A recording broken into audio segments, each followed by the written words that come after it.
오랜 시간 동안을 요한계시록에 기록된 소아시아의 7 교회에 대해 살펴오고 있습니다. 에베소 교회를 비롯해서 서머나 교회, 버가모 교회, 그리고 두아디라 교회와 사대 교회, 빌라델피아 교회, 그리고 오늘 우리가 생각하고자 하는 라오디게아 교회까지 이미 지구상에서 사라져버린 교회이기는 하지만 그 이름과 형태만으로 아직도 존재하는 교회들을 살펴보면서 우리가 소망하는, 우리가 소망해야 하는 그런 교회의 모습을 생각해 오고 있었습니다. 우리는 그동안 이런 교회들을 통해서 무엇을 배우고 또 무엇을 느끼게 되었는지 모르겠습니다. 소아시아 교회가 가진 좋은 모습들이 우리에게 본보기가 되었는지, 소아시아 교회들이 가진 그릇되고 잘못된 모습들이 우리 자신을 돌아보게 하는 계기가 되었는지 모르겠습니다. 하지만 이 소아시아 교회들을 통해서 분명 우리가 생각하게 되는 것은 교회로서의 존재 여부가 아닌가 합니다. 이 소아시아 교회들이 명목상이나마 그 이름이 오늘날까지 전해지고 있듯 우리 교회 또한 세상이 존재하는 동안 이 땅 위에 그 이름을 남길 수 있을까 하는 것입니다. 만약 이름을 남기게 된다면 어떻게 남게 될까? 서머나 교회나 빌라델피아 교회처럼 칭찬받는 교회로 남을 수 있을지, 아니면 그 외 교회들처럼 책망받는 교회로 남게 될지. 여러분 생각에 세상 끝날 그날까지 우리 교회가 남아 있다면 어떤 모습으로 남았으면 좋겠습니까? 그때 하나님께서 우리 교회를 평가하실 때 어떤 평가를 받았으면 좋겠습니까? 모든 성도들이 서로를 돌아보고 격려하며 사랑하는 교회였다, 그런 평가가 좋겠습니까? 아니면 교회가 교회라는 하나님의 나라는 생각하지 않고 모두가 자기 유익만을 구하고 거짓된 것에 현혹되어 하나님의 나라의 그 역할을 제대로 감당하지 못했다, 그런 평가가 좋겠습니까? 저는 그런 이름을 남겼으면 좋겠습니다. 물론 교회로서 서로를 돌아보고 격려하며 사랑하는 교회라는 이름을 남기는 것도 좋지만 그런 평가는 교회로서 당연히 들어야 하는 이름이기에 그런 이름보다는 우리 모두가 예수 그리스도를 사모하여 날마다 말씀을 묵상하고 말씀을 통해 매일매일이 자라가는 그런 교회였다는 이름을 남기게 되었으면 좋겠습니다. 사도행전 17장은 11절을 통해 베레아 사람들에 대해 이런 말씀을 하지 않습니까? 베레아에 있는 사람들은 데살로니가에 있는 사람들보다 더 너그러워서 간절한 마음으로 말씀을 받고 이것이 그러한가 하여 날마다 성경을 상고함으로.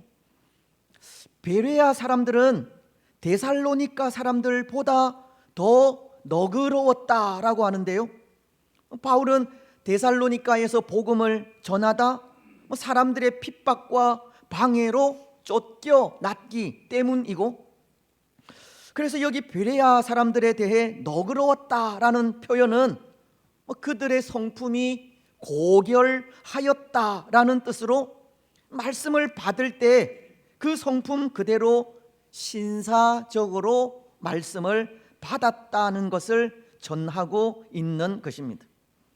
구주이신 예수님을 사모하면서 간절함으로 말씀을 묵상하였다는 겁니다. 그래서 베레아 사람들 중에 믿는 사람들이 많이 나오게 되었다고 하는데요, 12절은 이렇게 말씀하기 때문입니다. 그 중에 믿는 사람이 많고 또 헬라의 귀부인과 남자가 적지 아니하니, 그 시대에 분명 예수님을 믿고 믿음으로 살아가는 삶은 고난이지만 그 고난을 마다하지 않기까지 매일매일이 자라가는 신앙을 가지게 되었다는 겁니다. 세상 끝날 하나님께서 우리 교회에 대해 그 이름을 남기실 때에도 그런 교회로 이름이 남았으면 좋겠다는 겁니다.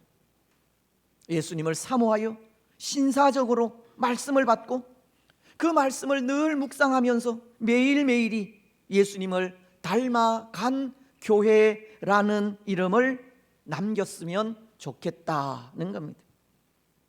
때로 사도인 바울은 빌립보서 2장 12절을 통해 이런 말씀을 하기도 했는데요, 그러므로 나의 사랑하는 자들아, 너희가 나 있을 때뿐 아니라 더욱 지금 나 없을 때에도 항상 복종하여 두렵고 떨림으로 너희 구원을 이루라. 여기 구원을 이루라 하는 말씀은 자주 말씀을 드려서 잘 아시겠지만 예수님을 닮아가는 성화를 이루어 가라는 말씀이지 않습니까? 그런데 너희가 나 있을 때뿐 아니라 나 없을 때에도 항상 복종하여 두렵고 떨림으로 너희 구원을 이루라고 하시는 이 말씀은 때로 빌립보 교인들 중에 어떤 사람들은 바울이 없을 때 신앙적으로 퇴보한 모습이 있었다는 것을 가르치는 겁니다. 어쩌면 믿음의 삶이 한결 같지가 않았던 겁니다. 곁에 누군가가 있으면 신앙이 있는 척하는 사람들이 있었다는 겁니다. 여러분, 혹 오늘 우리 가운데에는 그런 분들이 없습니까? 교회 안에서는 신앙인의 모습으로 살아가지만 교회 밖에서는 세상 사람들과 똑같은 모습으로 살아가는 분들은 없느냐는 것입니다. 하지만 우리의 이름을 남긴다는 것은 때로 그런 부분들까지도 변화되어 날마다 새로워지는 것을 말하고, 그래서 그 삶을 통해서 매일매일이 자라가는 모습을 말하는 것입니다. 그렇습니다. 사랑하는 여러분, 결국 하나님께 인정받고 기억될 수 있는 것은 그런 모습입니다. 우리 신앙의 모습이 담긴 이름을 하나님은 기억하신다는 겁니다. 처음 사랑을 잃어버린 에베소 교회라고 하는 그 이름, 궁핍함 속에서도 영적으로 부유했던 서머나 교회라고 하는 그 이름, 작은 능력을 가졌지만 그것을 부끄러워하지 않았던 빌라델피아 교회라고 하는 그 이름, 그 신앙의 모습이 담긴 그 이름만이 하나님께 기억되고 인정받을 뿐입니다. 그렇지 않습니까? 하나님께서 땅 위의 교회를 기억하실 때 그 교회의 위치가 어디에 있고 어떤 건물을 가지고 있으며 또 얼마나 모여서 또 어떤 교육을 받았는지 그것을 기억하는 것이 아니라는 겁니다. 하나님께서 기억하시는 것은 어떠한 신앙 인격을 가지고 얼마만큼 하나님의 뜻을 깨닫고 얼마나 하나님의 뜻을 이루기 위하여 노력했느냐 하는 그것을 기억하시는 겁니다. 그래서 그 남긴 것에 따라서 영적으로 부유했던 서머나 교회, 작은 능력을 가지고서도 부끄러워하지 않았던 빌라델피아 교회, 그 이름이 남게 되는 겁니다. 여러분, 오늘 우리 교회는 정말 어떤 모습의 이름을 남기고 싶습니까? 교인 수가 많아서 많은 교인이 출석하는 교회라는 이름을 남기고 싶습니까?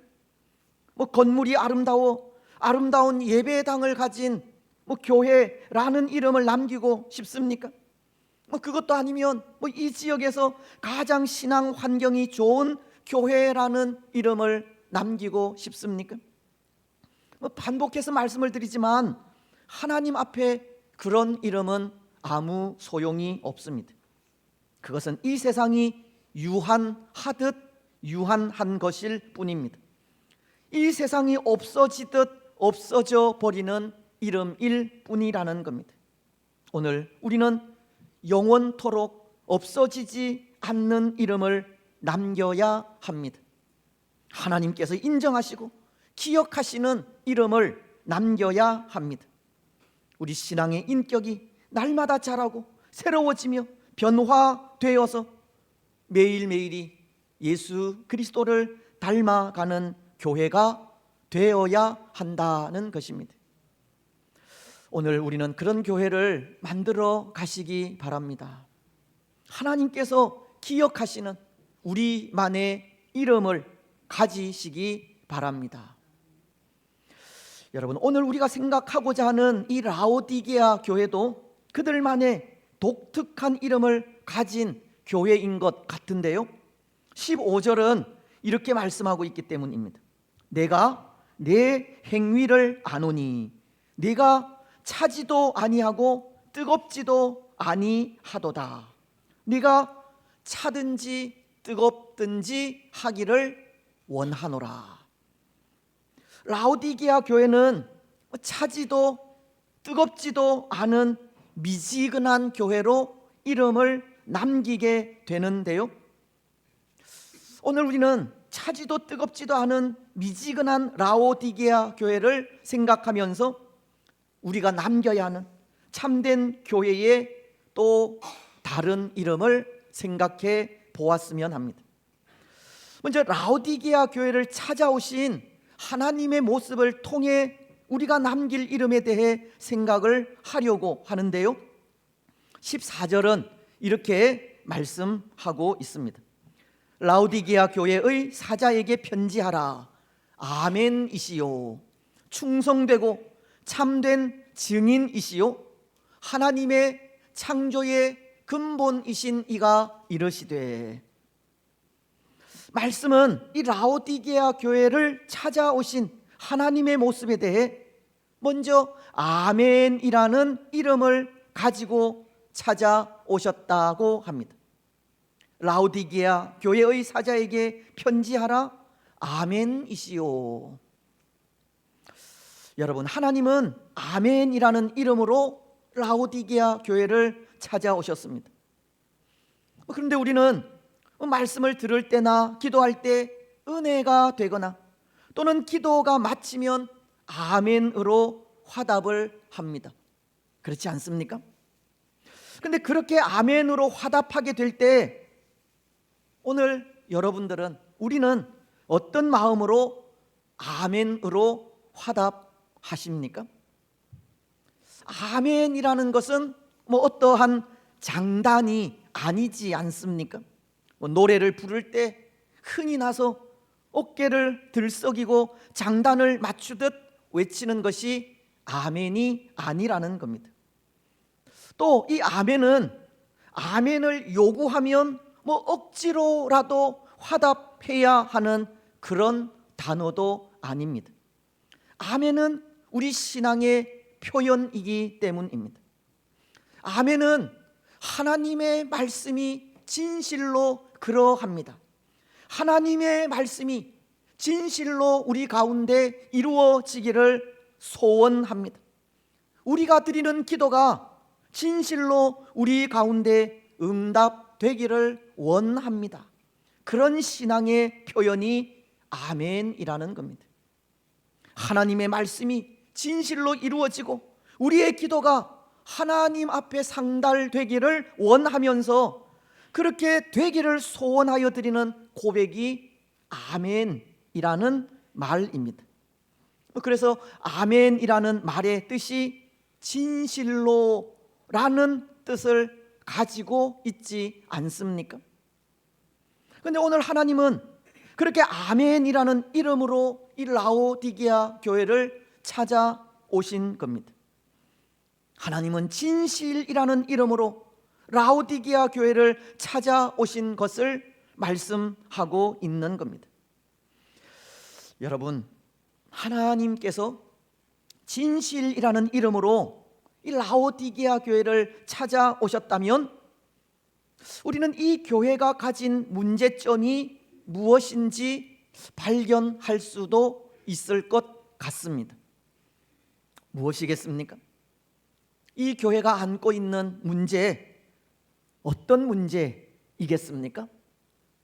진실하지 못한 문제를 가지고 있었습니다. 라오디게아 교회는 거짓된 모습이 있었고 하나님을 속이고 자기 자신을 속이고 있는 교회였습니다. 오늘 17절은 이렇게 말씀하고 있지 않습니까? 네가 말하기를 나는 부자라 부요하여 부족한 것이 없다 하나 내 곤고한 것과 가련한 것과 가난한 것과 눈먼 것과 벌거벗은 것을 알지 못하는도다. 라오디게아 교회는 나는 부자라 부요하고 부족한 것이 없다고 하지만 실상 이 라오디게아 교회는 자기들에게 속고 있는 겁니다. 우리가 다음 시간에 이 교회가 가진 환경에 대해 생각을 하겠지만 라오디게아 교회는 그들이 사는 지역의 특성상 또 그들이 처한 환경상 아무 부족함이 없는 환경을 가지고 있었습니다. 그들의 환경이 때로 그들을 부자로 만들었고 부유한 환경 속에서 살아가게 했다는 것입니다. 그런데 그들은 그들이 누리는 부유함에 대해 그것이 우리가 가진 믿음 때문이라는 생각을 하게 됩니다. 우리가 가진 믿음으로 하나님은 이런 부유함을 주신 것이고 우리가 이렇게 부유하게 살아가는 것은 다 믿음 안에서 살아가기 때문이라는 생각을 가지고 있었다는 겁니다. 물론 이런 믿음은 참 중요하다 생각합니다. 그 믿음은 하나님을 하나님으로 믿고 인정하는 믿음이고 모든 복은 하나님으로부터 나온다는 믿음으로 볼 수 있기 때문입니다. 그래서 오늘 우리도 항상 하나님을 하나님으로 인정하고 확신하는 삶을 살아가야 합니다. 하지만 지금 이들은 자기 자신들에 대해 잘 못 알고 있었고 오히려 자신들에게 속고 있는 것인데요. 오늘 아멘으로 찾아오신 하나님은 17절 중반절을 통해 이렇게 말씀을 하시기 때문입니다. 너의 그 곤고한 것과 가련한 것과 가난한 것과 눈먼 것과 벌거벗은 것을 알지 못하는도다. 아멘이신 하나님은 라오디게아 교회의 모습을 정확하게 판단하여 진실을 알리시기를 지금 너희는 너희의 믿음이 부요해서 부족함이 없는 삶을 살고 있다는 생각을 하지만 실상 너희들은 영적으로 가난하고 눈이 멀었으며 벌거벗은 상태라고 지적하고 있는 겁니다. 진실하신 하나님께서 거짓에 사로잡혀 있는 교회를 깨우쳐 주고 있다는 겁니다. 하나님은 그렇게 거짓과 가식과 가증스러움을 가지고 있는 교회에게 그것을 벗어버리고 진실하기를 원하고 있는 겁니다. 여러분, 이런 사람들을 위해서 소크라테스가 한 말이 있지 않습니까? 자기 자신을 잘 알지 못하는 사람들을 향해서 너 자신을 알라라고 했습니다. 이 라오디게아 교회는 자신들을 알지 못한 겁니다. 지금 그들의 상태가 어떠한지, 영적으로 어떤 상태에 있는지 자신들을 바라보는 눈이 없었습니다. 그저 환경이 좋고 먹고 살 만큼 부유하며 아무런 고난과 고통이 없기에 그것이 자기들이 가진 믿음 때문인 줄 알았던 겁니다. 하지만 하나님께서 보실 때 그들은 영적으로 가난하고 눈이 멀었고 벌거벗은 상태였습니다. 마치도 평안하다, 안전하다 하는 것이 진짜 평안이요, 진짜 안전인 줄 아는 것과도 같은 겁니다. 데살로니가 전서는 5장 3절을 통해 이렇게 말씀하지 않습니까? 그들이 평안하다, 안전하다 할 그때에 임신한 여자에게 해산의 고통이 이름과 같이 멸망이 갑자기 그들에게 이르리니 결코 피하지 못하리라. 그들은 그들의 환경이 좋고 먹고 사는 일에 어려움이 없으며 아직은 그들에게 닥친 환난과 고난이 없기에 그것이 그들이 가진 믿음 때문인 줄 알았지만 그것은 허상이었다는 것이고 믿음 때문에 누리게 된 평안이 아니었다는 것입니다. 그들은 그들의 영적인 가난함과 눈먼 것과 벌거벗은 상태를 모르고 있었던 것뿐입니다. 근데 여러분, 사실 자기 자신을 정확하게 보지 못하는 것만큼 안타까운 일은 없지 않습니까? 자신을 보지 못하는 사람은 자기만 옳다고 하고 잘못된 부분이 없다고 하기 때문입니다. 자신의 잘못을 알기라도 한다면 그 잘못된 부분을 인정하고 내려놓으며 회개하면서 그 잘못된 부분을 볼 수도 고칠 수도 있겠지만 자신을 정확하게 보지 못하는 사람은 그 잘못된 부분을 볼 수도 고칠 수도 없기에 그것이 안타까운 일이라는 것입니다. 오늘 말씀도 이 라오디게아 교회에 대해 눈이 멀었다고 하지 않습니까? 자기 자신을 보는 그런 눈이 없다는 겁니다. 영적인 눈이 멀어서 지금 자신들의 상태가 어떠한지 모르는 겁니다. 영적인 눈이 멀어서 자신들을 보지 못하고 있는 겁니다. 그러니 평안한 것이, 또 문제없고 부유한 것이 마치 자신들의 믿음으로 인해서인 양 잘못 생각하고 믿음이 부유하다고 하는 착각 속에서 차지도 뜨겁지도 않은 미지근한 삶을 살아가게 되었던 것입니다. 여러분, 오늘 우리는 어떻습니까? 우리는 우리 자신을 정확하게 알고 있습니까? 우리의 영적인 삶이 어떠한지, 우리가 영적으로 가난하지는 않은지, 우리 자신을 보지 못하는 눈먼 자들은 아닌지, 영적으로 벌거벗은 상태에 있지는 않은지 우리 자신을 정확하게 알고 있느냐는 겁니다. 진실하신 하나님은 우리의 모습을 정확하게 알고 계십니다. 하나님은 사람의 중심을 보시는 분이고 오늘 15절 상반절도 내가 내 행위를 아노니라고 우리의 행위를 알고 있는 분이라는 겁니다. 시편 139편도 1절을 통해 이렇게 말씀합니다.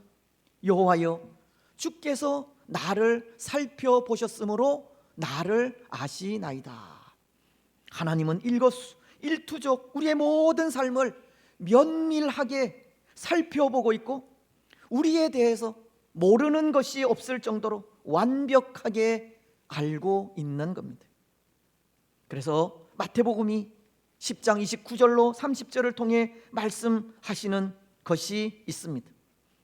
참새 2마리가 한 아사리온에 팔리지 않느냐? 그러나 너희 아버지께서 허락하지 아니하시면 그 하나도 땅에 떨어지지 아니하리라. 너희에게는 머리털까지 다 세신 바 되었나니. 참새 한 마리도 하나님께서 허락하지 않으면 땅에 떨어지지 않듯이 하나님은 우리의 머리털까지도 다 세고 있는 분임을 말씀하면서 우리를 완벽하게 알고 있는 것을 가르치고 있는 겁니다. 여러분, 그 하나님 앞에 숨길 것이 있겠습니까? 아멘이신 하나님 앞에 감출 것이 있겠느냐는 겁니다. 없습니다. 우리는 우리의 모습을 정확하게 보아야 합니다. 우리의 영적인 상태가 어떤지 정확하게 발견해야 합니다. 영적으로 가난하고 눈멀고 벌거벗은 상태를 알아야 합니다. 숨기지 말아야 합니다. 그래야 고칠 수 있고 치료될 수 있으며 새로워질 수 있기 때문입니다. 디모데후서는 3장 16절을 통해 이렇게 말씀합니다. 모든 성경은 하나님의 감동으로 된 것으로 교훈과 책망과 바르게 함과 의로 교육하기에 유익하니. 성경에 대해 바울이 가르치는 것은 성경은 교훈과 책망의 책임을 가르치고 있습니다.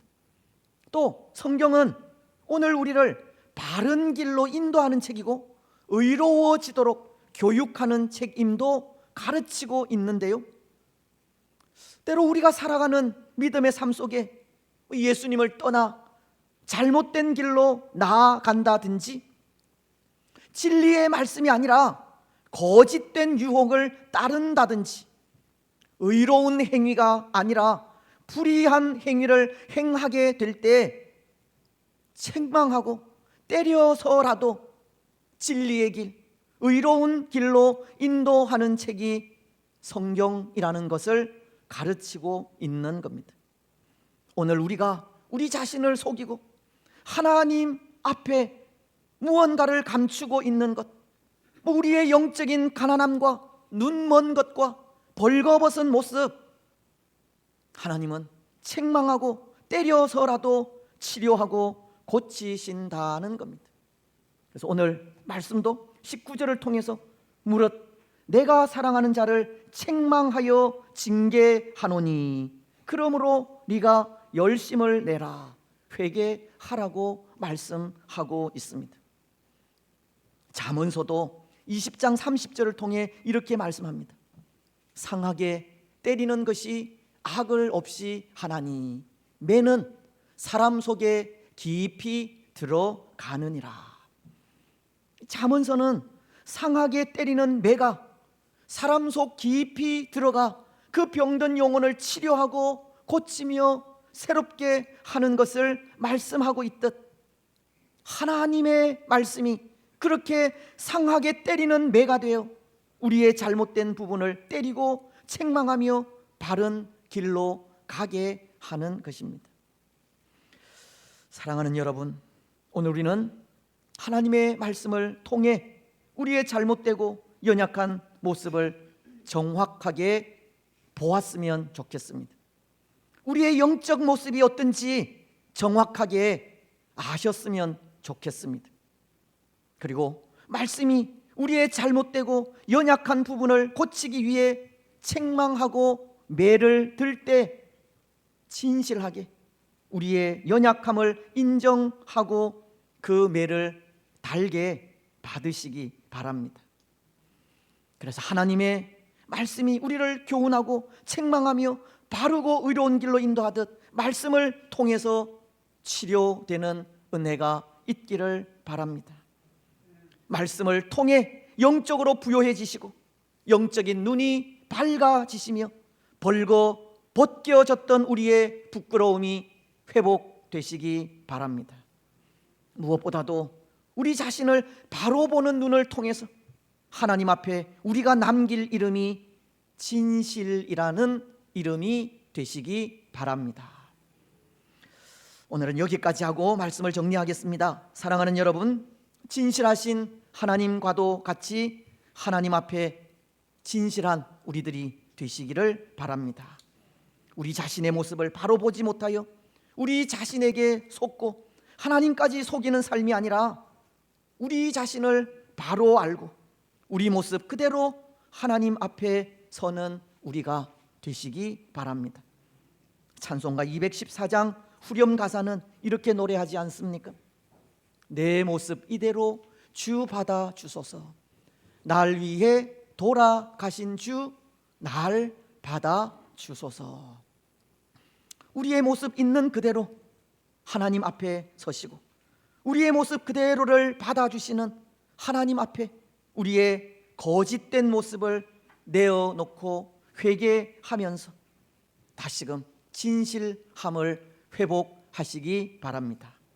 그래서 진실함으로 이 진실이라는 이름을 기억하시는 하나님의 복을 받아 누리는 복된 성도들이 되시기를 주님의 이름으로 축복합니다. 아멘. 210